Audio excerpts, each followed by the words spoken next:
energizing your soul through the inspired Word of God. This is your daily devotional reading.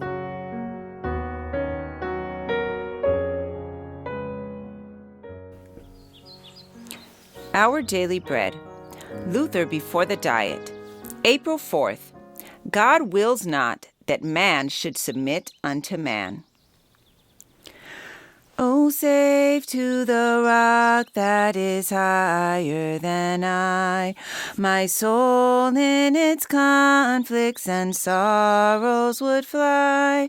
So sinful, so weary, thine would I be. Thou blessed rock of ages, I'm hiding in thee, hiding in thee, hiding in thee. Thou blessed rock of ages, I'm hiding in thee. God wills not that man should submit unto man.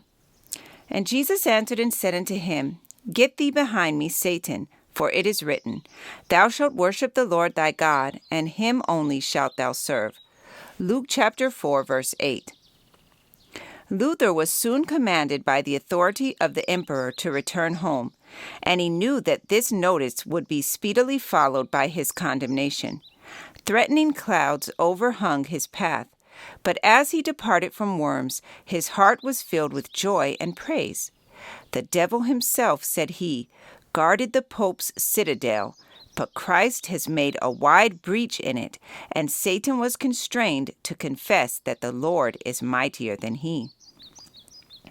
After his departure, still desirous that his firmness should not be mistaken for rebellion, Luther wrote to the emperor, God, who is the searcher of hearts, is my witness, he said, that I am ready most earnestly to obey your majesty, in honor or in dishonor, in life or in death, and with no exception save the word of God, by which man lives.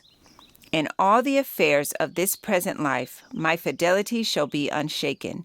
For here to lose or to gain is of no consequence to salvation. But when eternal interests are concerned, God wills not that man should submit unto man. For such submission in spiritual matters is a real worship, and ought to be rendered solely to the Creator. On the journey from Worms, Luther's reception was even more flattering than during his progress thither. Princely ecclesiastics welcomed the excommunicated monk, and civil rulers honored the man whom the emperor had denounced. He was urged to preach, and notwithstanding the imperial prohibition, he again entered the pulpit. I never pledge myself to chain up the word of God, he said, nor will I. He had not been long absent from Worms when the papists prevailed upon the emperor to issue an edict against him. In this decree, Luther was denounced as Satan himself, under the form of a man, and dressed in a monk's frock. It was commanded that as soon as his safe conduct should expire, measures be taken to stop his work. All persons were forbidden to harbor him, to give him food or drink, or by word or act, in public or private, to aid or abet him. He was to be seized wherever he might be, and delivered to the authorities.